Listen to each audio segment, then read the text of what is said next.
Milestone ট্র্যাজেডিতে নিহতের সংখ্যা বেড়ে ৩১ জন, বিভিন্ন হাসপাতালে চিকিৎসাধীন ৬৯।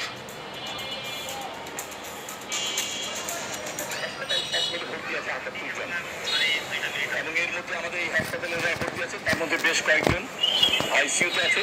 আইসিইউতে থাকা রোগীদের মধ্যে কয়েকজন ভেন্টিলেটর আছে, কয়েকজন ভেন্টিলেটর নেই।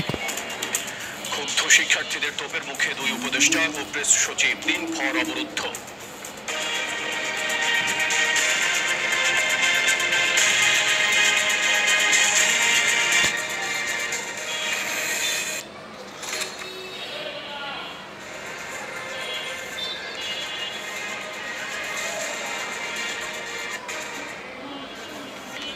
দর্শক দেখছিলেন প্রধান শিরোনাম, এবারে জানাবো অন্যান্য শিরোনাম।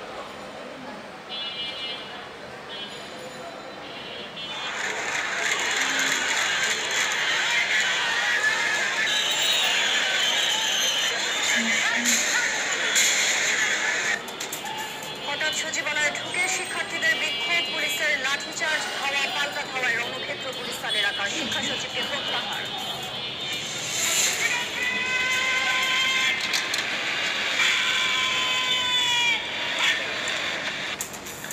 ফ্লাইট লেফটেন্যান্ট তৌকিরের চিরবিদায়, ৩ বাহিনী প্রধানের শ্রদ্ধা।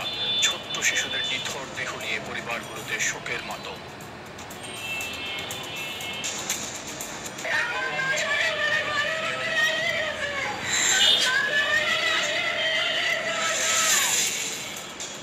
প্রশিক্ষণ বিমানের মান নিয়ে জনমনে নানা প্রশ্ন, লোকালয়ে চলাচল নিয়েও তীব্র ক্ষোভ, সময়ের সাথে উড়ালপথ পরিবর্তনের তাগিদ বিশ্লেষকের।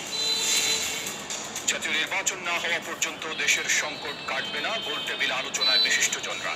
অর্থনৈতিক ও ভূরাজনৈতিক চাপে পড়ার শঙ্কা। এক দশকে বিভিন্ন দেশে দুর্ঘটনার শিকার F-7 যুদ্ধ বিমান, মাইলস্টোন ট্র্যাজেডির পর নতুন করে আলোচনায় কার্যকারিতা নিয়ে নানা প্রশ্ন। এবং বাংলাদেশ পাকিস্তান দ্বিতীয় টি-20তে মাইলস্টোন ট্র্যাজেডির শোক, ক্রিকেটারদের ১ মিনিট নীরবতা পালন, টস হেরে ব্যাটিংয়ে টাইগাররা।